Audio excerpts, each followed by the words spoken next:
Hello दोस्तों, स्वागत है आप सभी का हमारी इस 24 days series related to the current agriculture में। दोस्तों ये पार्ट 7 है और ये बहुत इंपॉर्टेंट है आपके आने वाले एग्जाम एएफओ मेंस 2020 एंड 21 के लिए। जो आज का हमारा पार्ट है उसमें हम डिस्कस करेंगे परंपरागत कृषि विकास योजना, जो कि बहुत इंपॉर्टेंट स्कीम है और जिससे क्वेश्चन लगातार एग्जाम में पूछे जाते हैं। दोस्तों अभी प्रीलिम्स का रिजल्ट आ चुका है, तो जिनका भी सिलेक्शन हुआ है उनको बहुत सारी कॉन्ग्रेचुलेशंस, एंड जिनका सिलेक्शन किसी भी रीजन से नहीं हुआ है तो वो फिर से ध्यान दें, अपनी वीकनेस को देखें और उस पे डबल मेहनत करें। वो जरूर आपको आगे सफलता प्राप्त करवाएगा, चाहे इस एग्जाम में चाहे कोई और एग्जाम में। तो निराश ना हो और आगे बढ़े। और जिन किसी का भी सिलेक्शन हो गया है उनके लिए मेंस बहुत इंपॉर्टेंट एग्जाम है, क्योंकि मेन से ही आपकी मेरिट फिक्स होगी। मेंस प्लस इंटरव्यू, तो मेंस एक बहुत बड़ा रोल प्ले करता है आपकी मेरिट डिसाइड करने में। तो मेंस को आप बहुत अच्छे से पढ़ें। इसमें दो कंपोनेंट होते हैं एग्रीकल्चर के, एक तो कोर कंपोनेंट होता है या जिसको हम कंसेप्चुअल एग्रीकल्चर कहते हैं, दूसरा करंट एग्रीकल्चर। दोनों का ही लगभग 50-50 पार्ट उस एग्जाम में पूछा जाता है। कोर एग्रीकल्चर में भी एग्रीकल्चर के साथ साथ अलाइड साइंसेस भी आजकल पूरी पूरी पूछी जाती है। अलाइड साइंसेस में food technology, agro forestry, fisheries, animal husbandry, farm power and machinery, ये सारी ही चीजें पूछी जाती है। इन सबसे एक या दो क्वेश्चन आपको जरूर वहां पे मिलेंगे। सिमिलरली करंट एग्रीकल्चर में various scheme, current data and जितने भी एग्रीकल्चर रिलेटेड नई चीजें हो रही हैं उन सभी से क्वेश्चन पूछे जा सकते हैं।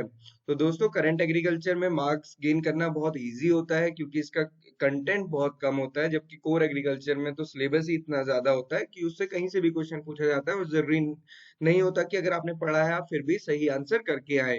तो करंट एग्रीकल्चर में स्कोप ज्यादा होता है मार्क्स को गेन करने के लिए, तो आप अपना फोकस करंट एग्रीकल्चर में ज्यादा रखिए। तो आइए स्टार्ट करते हैं हमारी आज का पार्ट। परंपरागत Krishi Vikas Yojana, it is a scheme of the department of agriculture corporation the farmer welfare under the ministry of agriculture and the farmer welfare. तो दोस्तों इस ये बेसिकली स्कीम है for the organic farming, to promote organic farming. तो उसके लिए अभी तक एक्टिव रीजनल काउंसिल कितने बनाए गए हैं, कितने ग्रुप्स बनाए गए हैं, कितने फार्मर रजिस्टर किए गए हैं, सर्टिफिकेट्स कितने बनाए गए हैं, ये सारे ही इस जब भी आप साइट को ओपन करते हैं तो वहां पे आपको दिख जाएंगे। बाकी साइट में आप देख सकते हैं, इसमें पूरा डेटा दिया रहता है अबाउट पीकेवीवाई में, बहुत सारी चीजें इसमें दी रहती है स्कीम्स या फिर कैसे इसको आगे बढ़ाना है। सबसे पहले हम एम्स एंड ऑब्जेक्टिव्स की बात करेंगे, क्योंकि एम्स एंड ऑब्जेक्टिव से क्वेश्चन पूछा जाता है। अभी तक लगातार परंपरागत कृषि विकास योजना से क्वेश्चन पूछे जाते हैं एफओ मेंस के एग्जाम में। यहाँ पे कई बार क्या होता है कि जिन्होंने इस स्कीम के बारे में नहीं पढ़ा होता है तो वहां पे उनको डाउट होता है कि परंपरागत वर्ड से, परंपरागत सुन के हमें ऐसा लगता है कि ये स्कीम किस चीज के लिए है, या तो ट्रेडिशनल फार्मिंग के लिए या फिर नेचुरल फार्मिंग के लिए। But this is for the organic farming. ये ट्रेडिशनल फार्मिंग के लिए नहीं है, ये ऑर्गेनिक फार्मिंग को प्रमोट करने के लिए है।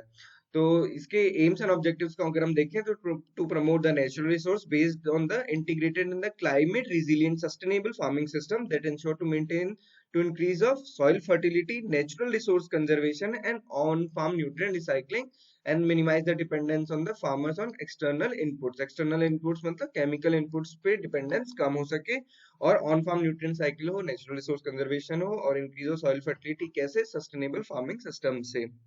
साथ ही साथ क्या रिडक्शन करना, cost of agriculture through sustainable integrated organic farming system, thereby enhancing the farmers net income per unit land। आज के टाइम पे हम सभी को पता है कि केमिकल जितने भी हैं, चाहे वो हर्बिसाइड्स हो चाहे वो पेस्टिसाइड्स हो, वो बहुत ज्यादा महंगे आते हैं, उससे कॉस्ट ऑफ प्रोडक्शन बहुत ज्यादा बढ़ता है और साथ ही साथ फार्मर की उन केमिकल्स पे डिपेंडेंस बढ़ती है।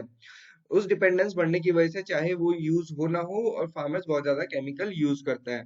केमिकल यूज करने से साथ ही साथ क्या दिक्कत आती है कि वो फूड न्यूट्रिशियस नहीं हो पाता और ह्यूमन कंजम्पशन के लिए भी हैजार्डस रहता है। तो इसका एक ये भी है कि सस्टेनेबली प्रोड्यूस किया जाए chemical free and nutritious food for the human consumption. साथ ही साथ to protect the environment from the hazardous inorganic chemicals by adoption of the eco friendly and the low cost traditional techniques and the farmer friendly technologies. Farmer friendly हो, low cost हो, और साथ ही साथ inorganic chemical से बनी हो, तो हजार्ड कम होगा। To empower the farmer through the own institutional development in the form of the clusters and the groups with capacity to manage the production, processing, value addition and the certification management। क्योंकि हमें पता है आज के time पे सारे ही farmer marginal and small है, जिनके पास लैंड होल्डिंग बहुत कम है, तो उनके लिए इंडिविजुअल प्रोडक्शन को मैनेज करना बहुत मुश्किल होता है, क्योंकि प्रोडक्शन बहुत कम क्वांटिटी में होता है।